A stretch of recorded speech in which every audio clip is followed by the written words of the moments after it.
Hello అండి, అందరికీ నమస్కారం. ఇవాళ కూడా ఒక మంచి అద్భుతమైన కథతో మీ ముందుకు వచ్చేసాను. కథ పేరు పిల్లల పెత్తనం. షేక్ అహ్మద్ బాషా గారు రచించారు. ఆదివారం ఉదయం 9:30 గంటలు.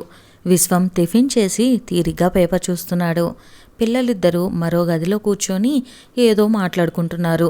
హాసిని పెద్దమ్మాయి ఇంటర్మీడియట్ చదువుతుంది. నిశాంత్ 10వ తరగతి చదువుతున్నాడు. నిర్మల కూడా వచ్చి భర్త పక్కన కూర్చుంది. విశ్వం పిల్లలిద్దరినీ పిలిచాడు. ఏం చేస్తున్నారు? కాసేపు నాతో కబుర్లు చెప్పకూడదు అని చిరునవ్వుతో అడిగాడు విశ్వం. అతన్ని మార్కెటింగ్ ఎగ్జిక్యూటివ్. ఎక్కువగా టూర్లు ఉంటాయి. కుటుంబంతో గడిపే సమయం చాలా తక్కువ. పిల్లలన్నా భార్య అన్నా అతనికి ఎంతో ఇష్టం. ఇంట్లో ఉన్న రోజు వారితో గడిపేందుకు ఇష్టపడతాడు. పిల్లలకు తండ్రి అంటే చాలా ఇష్టం. తండ్రి అలా పిలుస్తూనే హాసిని తండ్రి పక్కన వాలిపోయింది. నిశాంత్ తల్లి పక్కన చేరాడు. ఎలా చదువుతున్నారు? వీలున్నప్పుడు అమ్మకి పనుల్లో సాయం చేస్తున్నారా? బాగా చదువుతున్నాం నాన్నా.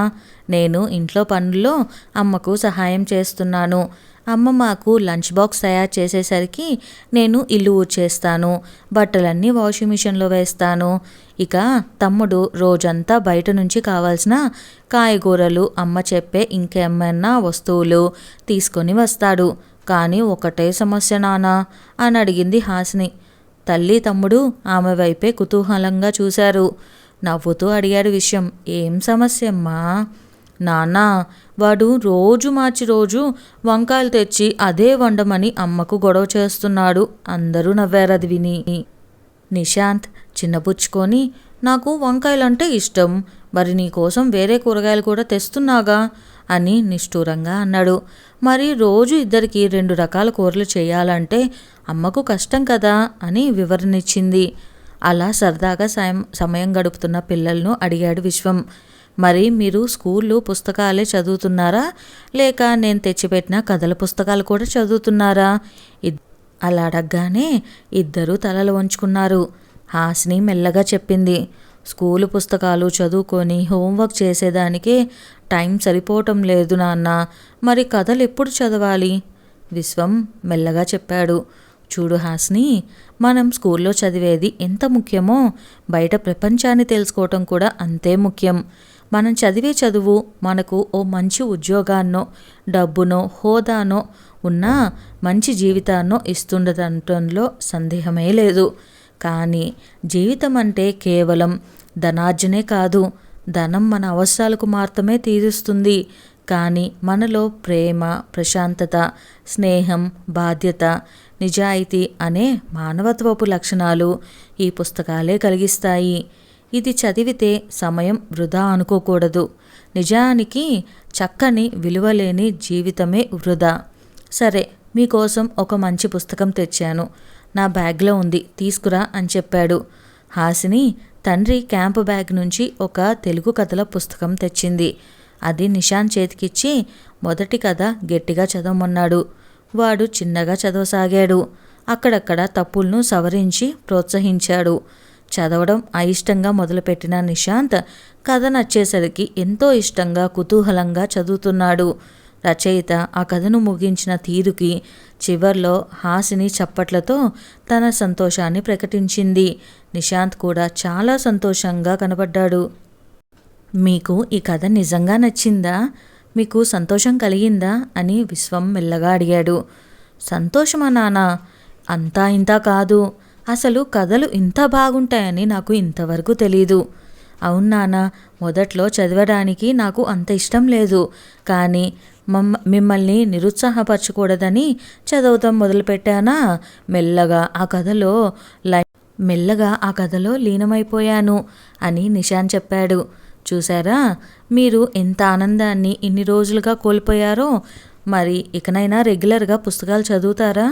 ఇక మీదట రోజు కథల పుస్తకాలు చదువుతాం నాన్న, ఇద్దరు ముక్త కంఠంతో చెప్పారు. సరే, ఈ కథ నీతి ఏమిటి అని అడిగాడు విశ్వం. జీవితంలో అత్యాశ ఉండకూడదు. అత్యాశ ఉంటే అది దుఃఖానికి దారితీస్తుంది. చూసారా, ఒక చిన్న కథ మీకు ఎంత మంచి విషయాన్ని తెలియజెప్పిందో. పుస్తకాలు మనకి ఆనందం కలిగించడమే కాకుండా మన జీవితంలో వచ్చే ఒడిదుడుకులు లేకుండా సాగిపోవటానికి సహాయం చేస్తాయి. ప్రతి రచయిత ఒక్కో సమస్యకు చర్చించి జీవితం కలిగించే అనేక అనుమానాలు తీర్చి ఒక కొత్త దారిని చూపిస్తారు. సరే, ఈరోజు పేపర్ తీసుకురండి అని పిల్లలిద్దరూ మోకాలు చూసుకున్నారు. నిశాంత్ ఒక తెలుగు, ఒక ఇంగ్లీష్ దినపత్రిక తెచ్చాడు. భయపడకండి, వీటిల్లో మీకు ఎలాంటి ప్రశ్నలు వేయను. వీటిని మీరు చదవడం లేదని నాకు తెలుసు అన్న మాటలకు ఇద్దరూ నవ్వారు. కానీ నేను ఇంట్లో ఎక్కువ రోజులు లేకున్నా ఇవెందుకు తెప్పిస్తున్నాను? మీరు అమ్మ చదువుతారని. అమ్మ చదువుతుంది, కానీ మీరు కేవలం స్పోర్ట్స్ పేజీ మాత్రమే చూస్తున్నారని చెప్పింది. మీరు స్కూళ్ళు కాలేజీల్లో చదివే చదువుతో ఒక డిగ్రీ తీసుకొని బయటపడతారు. అలా ప్రతి సంవత్సరం దేశంలో కానీ కనీసం 1 కోటి మంది చదువు పూర్తి చేసుకొని వస్తున్నారు అనుకుందాం. కానీ బయట ప్రపంచంలో అన్ని ఉద్యోగాలు కానీ ఉపాధి పథకాలు కానీ ఉండవు. మరి కంపెనీలు కానీ ప్రభుత్వం కానీ ఎవరిని ఎంపిక చేసుకుంటాయి? డిగ్రీతో పాటు మంచి కమ్యూనికేషన్ స్కిల్స్ ఉన్న వారిని, ప్రపంచవ్యాప్తంగా జరిగే పరిశోధనల గురించి జ్ఞానం ఉన్నవారిని, కొత్త విషయాల్లో శ్రద్ధ చూపించే వారిని మాత్రమే ఎన్నుకుంటారు. పేపర్లు చదివితే మీకు జనరల్ నాలెడ్జ్తో పాటు భాష మీద మంచి పట్టు వస్తుంది. అప్పుడు మీరు సులభంగా ఇతరులతో కానీ ఇంటర్వ్యూల్లో జరిగే చర్చల్లో ధైర్యంగా పాల్గొంటారు. భాష మీద పట్టు లేకపోతే మీరు ఎలాంటి చర్చల్లో పాల్గొనలేరు. మీరు ఇప్పుడే రాజకీయాలను చదవక్కర్లేదు. చూడండి, ఈ తెలుగు పేపర్లో ఈమె ఎంత కష్టపడి ఒక పరిశ్రమను స్థాపించి ఈరోజు ఎందరికో ఉద్యోగాలనిచ్చి వార్త వచ్చింది. ఇలాంటివి చదివినప్పుడు మనకు ఒక స్ఫూర్తి కలగడమే కాకుండా మనం కూడా ఒక కొత్త పద్ధతిని కనిపెట్టగలం. ఈ అమ్మాయిని చూడండి, తను ఎలా జర్మనీలో చదువుకుందో అలా చదువుకునేందుకు ఏం చేయాలో రాసింది. ఇక ఈ ఇంగ్లీష్ పేపర్లో ప్రతి ఆదివారం అనేక విషయాలపైన, కొత్త పరిశోధనలపైన, సమస్యలపైన వ్యాసాలు వస్తాయి. ఆంగ్లంలో కొత్త పదాలను పరిచయం చేస్తూ వాటిని అనేక వాక్యాలతో ఉపయోగించి చూపిస్తారు. ఇలాంటివన్నీ చదువుతూ ఉండాలి. డిగ్రీ అయిన తర్వాత ఇవన్నీ చదవటం మొదలు పెట్టడం అంటే ఆలస్యం అయిపోతుంది. రేపటి నుంచి ఇద్దరు ఇవన్నీ చదువుతారు కదూ? ఇద్దరూ తలూపారు. చూడు హాస్ని, నువ్వు వీడికంటే పెద్దదానివి కనుక వాడికి ఏమైనా అనుమానాలు వస్తే చెప్పు. అలాగే మీ ఇద్దరికి తెలియనివి అమ్మని అడగండి. ఇక మీదట మీరిద్దరూ రోజు ఒక కథ చదవాలి. కనీసం ఒక అరగంట పేపర్లు చదవాలి. ఇద్దరికీ చెరో డైరీ ఇస్తున్నాను. అందులో మీరేం చదివారో క్లుప్తంగా రాయండి. నేను ఆదివారం వచ్చినప్పుడు వాటిపైన చర్చిద్దాం. ఎవరు బాగా చర్చిస్తే వారికి కోరుకున్న బహుమతి ఇస్తాను. నిర్మల చిరునవ్వుతో తండ్రి పిల్లల మాటలు వింటూ మధ్యలో కొన్ని సలహాలు ఇస్తుంది. ఇద్దరూ చదువు ఆమె పర్యవేక్షిస్తుంది కనుక వారి గురించి బాగా తెలుసు. ఆమె ఇచ్చిన ఫీడ్బ్యాక్ మీదనే విశ్వం పిల్లలతో మాట్లాడుతున్నాడు. ఇద్దరూ అంగీకరించారు. సరే, ఇప్పుడు మరో కొత్త విషయం మాట్లాడుకుందామా?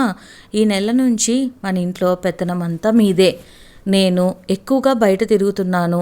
ఇక అమ్మ ఇంటి పనితో తీరిక లేకుండా ఉంటుంది కనుక మీరిద్దరే అమ్మ సహాయంతో మన కుటుంబానికి కావాల్సిన వస్తువులన్నీ కొనండి, బియ్యంతో సహా. చూడండి, నాకు అన్నీ పోను 28,000 చేతికి అందుతుంది. అంటే నా ఇన్సూరెన్స్, మనం కట్టుకున్న కొత్తింటి అప్పు, మీ చదువులు, పెళ్ళిళ్ళు, అవసరమయ్యే ఖర్చు కోసం ప్రతీ నెల 10,000 రూపాయలు ఆర్డీ, ఇలాంటివన్నీ పోగా 28,000 వస్తుంది. నా జీతం బ్యాంకుకు వస్తుంది కనుక ఇక మీదట అమ్మ ఏటీఎం నుండి నెల నెల మన ఇంటి ఖర్చులకు ఎంత కావాలో అంత మీకు తీసిస్తుంది. ఆ డబ్బుతో మన ఇంట్లో ఏం వండాలో, ఎలా ఖర్చు పెట్టాలో మీరే నిర్ణయించండి. నేనుంటే నేను, లేదా అమ్మ మీకు సహాయం చేస్తాము. ఆ డబ్బులోంచి మీ స్కూలు ఫీజులు, మీకు కావాల్సిన పుస్తకాలు అన్నీ తీసుకోవాలి. పిల్లలు అతని వైపు ఆశ్చర్యంగా చూశారు. ఒకవైపు సంతోషం, మరోవైపు ఈ బాధ్యత ఎలా నిర్వహించాలి అనే సందిగ్ధత వారి ముఖాల్లో కొట్టొచ్చినట్లు కనిపిస్తుంది. మీరేం కంగారు పడకండి, 2 నెలల్లో మీకు అన్నీ తెలుస్తాయి. చెప్పడం మర్చిపోయాను, ప్రతి నెల 500 పాకెట్ మనీ తీసుకోండి. అది మీరెలా ఖర్చు పెడతారో అమ్మా నేను అడగం. ఆ నెల నుండే పిల్లలు కుటుంబ భారాన్ని తలకెత్తుకున్నారు. తల్లి పర్యవేక్షణలో ఎంత బియ్యం నూనెలు పప్పులు కొనాలో తెలుసుకున్నారు. ఖర్చంతా అయినా ప్రతి పైసా తమకిచ్చిన డైరీలో రాస్తున్నారు. 3 మాసాల్లోనే ఇంటికి ఎంత ఖర్చు అవుతుందో తెలుసుకున్నారు. ఓ రోజు నిశాంత్ తల్లితో చెప్పాడు, అమ్మా, ఇక మీదట పిజ్జాలు బర్గర్లు మానేద్దాం. వాటికి ఎక్కువ ఖర్చు అవుతుంది. వాటికి అయ్యే ఖర్చులో సగం డబ్బులకే నువ్వు యూట్యూబ్ చూసి ఇంకా రుచిగా ఉండేవి చేయగలవు. హాసిని కూడా తమ్ముడికి వంతపాడింది. నిర్మల ఆశ్చర్యంతో అలా చూస్తూ ఉండిపోయింది. అంతకుముందు డబ్బు లేదనే వాటికి ఎక్కువ ఖర్చు అవుతుందని చెబితే తనతో వాదించి ఒక్కొక్కసారి యుద్ధం ప్రకటించే పిల్లలేనా ఇలా మాట్లాడుతున్నారు అని అనుకుంది. కుటుంబ బాధ్యత, దినపత్రికల ప్రభావం వారి మీద బాగా పనిచేస్తుందని ఆనందపడింది. ఇలా 4 సంవత్సరాలు గడిచాయి. ఇప్పుడు పిల్లలు తెలుగులో పాటు ఆంగ్ల నవలలు కూడా చదువుతున్నారు. ఇంట్లో పుస్తకాలు పెట్టేందుకు ప్రత్యేకంగా ఒక ర్యాక్ చేరింది. ఇద్దరూ ఇంజనీరింగ్కు వచ్చారు.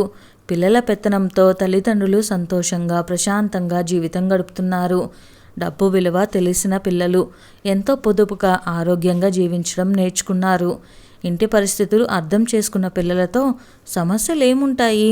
వారు చదువుతున్న పత్రికలు పుస్తకాలు ఇచ్చిన ఆధునిక విజ్ఞానంతో ఎప్పుడూ ముందు వరుసలోనే ఉంటున్నారు. ఏ విషయంపైన చర్చ వచ్చినా చక్కగా మాట్లాడుతున్నారు. నిర్మల విశ్వంలో వారి రహస్య పర్యవేక్షణ మాత్రం సడలించలేదు. బయట ప్రపంచంలో అనేక చెడు శక్తులు విజృంభిస్తున్నప్పుడు తల్లిదండ్రులు పిల్లలకు పరిపక్వత వయసు వచ్చేంతవరకు వారిని గమనిస్తూనే ఉండాలి. తల్లిదండ్రులు పర్యవేక్షణ లేనివారు, అతిగారంభం చేసేవారు పిల్లలు మాత్రమే గాడి తప్పుతున్నారని వారు గ్రహించారు. సాఫీగా సాగుతున్న సంసారంలో ఉన్నట్టుండి ఒక సంక్షోభం వచ్చింది. విశ్వం స్వభావం కాస్త ప్రత్యేకమైంది. అటు టూర్లు వెళ్ళినప్పుడు తనతో పాటు చేరే ఇతర అధికారులు కలిసి డ్రింక్స్ పేకాట లాంటి అలవాట్లకు దూరంగా ఉంటాడు. మార్కెటింగ్ అనేది ఒక ప్రత్యేక ప్రపంచం. దానిలో విశ్వం ఇమడలేకపోయినా తన బాధ్యతను మాత్రం ఎప్పుడూ నిర్లక్ష్యం చేయలేదు. కంపెనీ వ్యాపారంలో ఎప్పుడూ ముందుండి తనకంటూ ఒక సొంత ఇల్లు కట్టుకోవడం, పిల్లల్ని బాగా చదివించుకోవటం, ఎలాంటి కుటుంబ సమస్యలు లేకపోవటం చూసి కొందరికి కంటగింపు అయి అసూయకు దారితీసింది. సేల్స్ కాస్త తగ్గినప్పుడు అతనికి 2 నెలల జీతం ఇచ్చి కంపెనీ అతన్ని బయటికి పంపించేసింది. అతనికి సహాయం చేసేవారు కరువయ్యారు.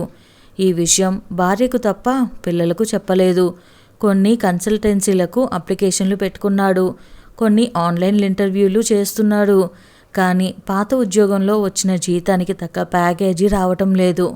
తండ్రి టూర్లకు పోవకపోవటం కాస్త దిగులుగా ఉండటం, తల్లి ఇంట్లో ఖర్చులను బాగా తగ్గించటం పిల్లలు గమనించారు. 1 నెల గడిచింది.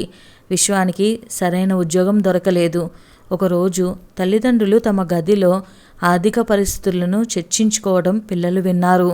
పిల్లల పేరుతో ఆదా చేసిన డబ్బును తీసి వాడుకుందామని, దానితో ఇంటి మీదున్న అప్పు నెలవారీ కడదామని చెప్పి నిర్మల భర్తకు సలహా ఇవ్వడం, పిల్లల పేరుతో ఉన్న డబ్బును తాకను అని విశ్వం గట్టిగా చెప్పడం కూడా విన్నారు. 2 పిల్లలు తండ్రి గదిలోకి వెళ్ళి అడిగారు, నాన్న, మన ఇంట్లో ఏం జరుగుతుంది? ఎందుకు మీరు ఉద్యోగానికి వెళ్ళటం లేదు? విశ్వం కాస్త తడబడి తన పరిస్థితిని వివరించాడు చివరికి. అప్పుడు హాసిని, నాన్న, ఈ కుటుంబ బాధ్యతను మాకు అప్పచెప్పి మేము ఎంతో నేర్పుగా నిర్వహిస్తున్నామని మెచ్చుకున్నారు కదా, మరి కష్టాలు వచ్చినప్పుడు మాకు ఎందుకు చెప్పడం లేదు అని అడిగింది. మేము ఇప్పుడు అప్పటికంటే పెద్దవాళ్ళమయ్యాము, పరిస్థితులను బాగా అర్థం చేసుకోగలం అన్నాడు నిశాంత్.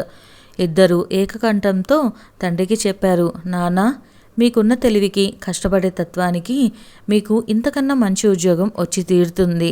మీరు దిగులు పడవద్దు.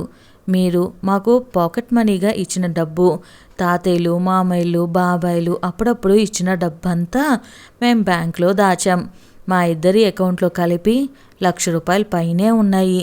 ఆ డబ్బును మీకు ఇస్తాం. దాంతో ఇంటి ఖర్చుకి వాడండి. ఈలోగా మీకు మంచి ఉద్యోగం వస్తుంది. భార్యాభర్తలు ఒక్క క్షణం నోట మాట రాలేదు. 2 లేచి పిల్లలను అక్కునున్నారు. నిర్మలకైతే కళ్ళ నుండి నీళ్లు జలజలా రాలాయి. తాత్కాలికంగా వారి సమస్యలు తీరాయి. మరో నెలలో విశ్వానికి ఒక పెద్ద కంపెనీలో మంచి ప్యాకేజీతో ఉద్యోగం దొరికింది. ఇంత మంచిగా పిల్లల్ని పెంచితే సొసైటీ అంతా మంచిగా మారిపోతుంది. ఇది ఏ తల్లిదండ్రులకు ఆ తల్లిదండ్రులు ఎవరికి వారు సొంతగా పిల్లల్ని నేర్పించుకోవాలి. అప్పుడు తిరిగి వాళ్ళే వీళ్ళకి సపోర్ట్గా ఉంటారు. ఇంత మంచి కథను మనకు అందించిన రచయితకి కృతజ్ఞతలు తెలుపుకుంటూ బాయ్. వీడియో నచ్చితే లైక్ చేయండి, అలానే కొత్త వాళ్ళకి షేర్ చేయండి, కొత్త వాళ్ళైతే సబ్స్క్రైబ్ చేసుకోండి.